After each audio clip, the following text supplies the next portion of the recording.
पद परिचय। पद परिचय समझने के लिए हमें सबसे पहले शब्द को समझना होगा और पद को समझना होगा। तो शब्द एक से अधिक वर्णों के मेल से बने सार्थक वर्ण समूह को शब्द कहते हैं, जैसे सोहन, खीर, तालाब आदि। और पद जब कोई शब्द स्वतंत्र न रहकर व्याकरण के नियमों में बंध जाता है तब वह शब्द पद कहलाता है। जब उसका प्रयोग वाक्य में किया जाता है, वाक्य में प्रयुक्त होने वाला शब्द पद कहलाता है। यानी कि जब शब्द वाक्य में प्रयुक्त हो जाता है और उसके बीच कारक चिन्ह आ जाते हैं तब वह शब्द पद कहलाता है। लिंग, वचन, कारक, पुरुष आदि में बनकर शब्द पद बन जाता है। इस प्रकार वाक्य में प्रयुक्त शब्द ही पद है। जैसे पदों का व्याकरणिक परिचय प्रस्तुत करना ही पद परिचय कहलाता है। पद परिचय के भेद, यानी कि अगर वाक्य में जब हम किसी पद का परिचय दे रहे हैं, वो संज्ञा है, तब हम उसका परिचय देंगे। पहले उसका भेद लिखेंगे। संज्ञा अगर है तो संज्ञा का जो भेद है पहले भेद लिखेंगे, फिर लिंग, वचन, कारक तथा क्रिया के साथ उसका संबंध। और अगर वाक्य में प्रयुक्त पद सर्वनाम है तब उसका सर्वनाम का भेद, लिंग, वचन, कारक और क्रिया के साथ संबंध। और यदि विशेषण है पद तब उसका भेद और जिसके साथ उसकी विशेषता बताई जा रही है उसको लिखेंगे लिंग, वचन और विशेष्य। विशेष्य यानी कि जिसकी विशेषता बताई जाती है उसका परिचय देंगे।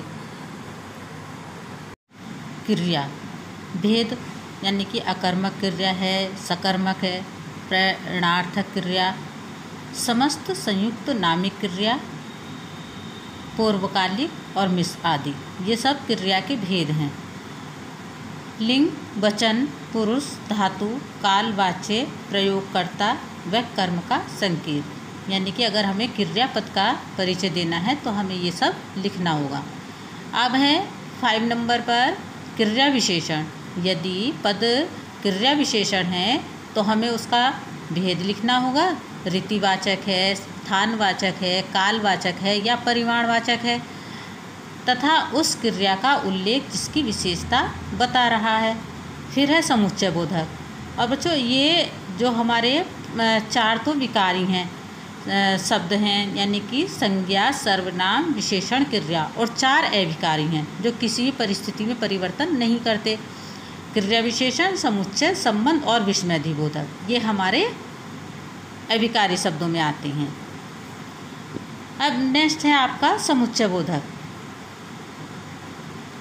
भेद, समानाधिकरण और व्याधिकरण, जिन शब्दों, पदों, वाक्यों को मिला रहा है उसका उल्लेख करना है। फिर है संबंध बोधक। यदि पद हमारा संबंध बोधक है तो उसका हमें भेद तथा उससे संबंधित संज्ञा या सर्वनामों का उल्लेख किया जाता है। विस्मयादिबोधक में का परिचय देना है तो भेद और उसके द्वारा प्रकट किए जा रहे भाव का उल्लेख किया जाता है। जैसे उदाहरण में, रमेश यहाँ तीसरे बंगले में रहता है, तो रमेश व्यक्तिवाचक संज्ञा है और पुल्लिंग है, एक वचन है, करता है, यानी कि क्रिया को करने वाला कौन है? रमेश है। दूसरा शब्द है हमारा यहाँ, तो यहाँ जो शब्द है वो है क्रिया विशेषण, यानी कि वो किसकी विशेषता बता रहा है? रहने की, जिस स्थान पर रहा जा रहा है उसकी। तो क्रिया विशेषण स्थानवाचक है क्योंकि वो स्थान को बता रहा है, और रहना क्रिया के स्थान का घोतक है, यानी कि पहचान है।